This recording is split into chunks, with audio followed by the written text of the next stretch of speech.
Cezaevinden. Buradan onlara binlerce selam gönderiyoruz.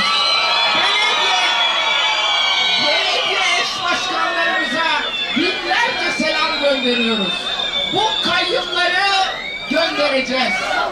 Bu sizin iradenize el koyan kayyumlara az kaldı. Onlar gelip trilyonlarca lira sizin cebinizden harcamayı biliyorlar. Çalıyorlar, çırpıyorlar, yolsuzluk yapıyorlar.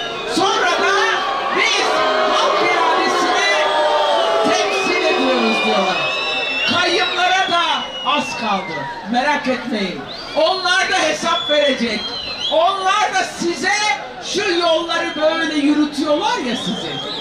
Size hizmet etmiyorlar ya. Sizin iradenizi gasp edip cezaevine kapatıyorlar ya. Hep birlikte onlara da hesap soracağız.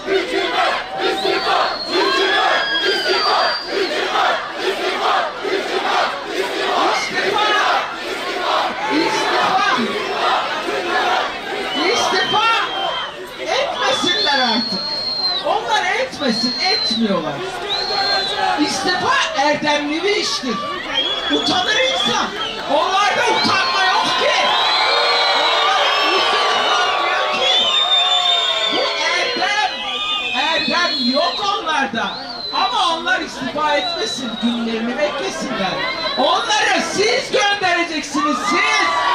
Sandıklara, attığınız oylara siz göndereceksiniz.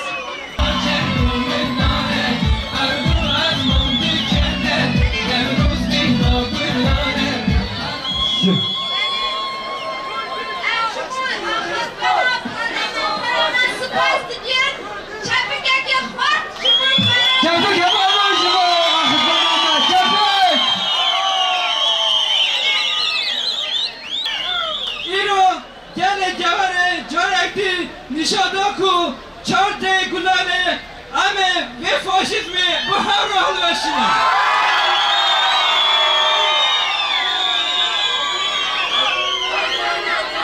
Amsarnave, ne khasra, hada pagane, deva pagane, o yaşı sola garici, jibu, ama haltiye ki xabar kere, komita, tertip, o teknik şin spasi xo, peşkeş diken, Çorak'tan beşin neroz var, bahara piroz biten, her neroz,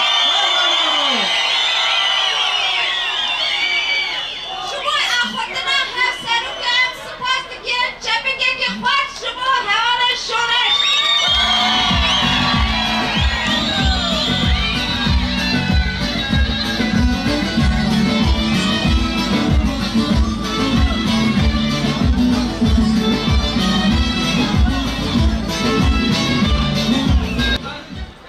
مرحبا دايك إبرامت مرحبا جوانة قهرمان مرحبا دلي جبرا رنگين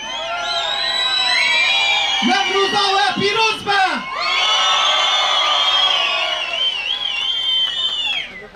جای آگری جای قاتو جای گاباره Çıkaz bölümde emci gele gebere ev kasır bölümdün çünkü gele gebere gele ki kahramana gele ki barkadına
Abi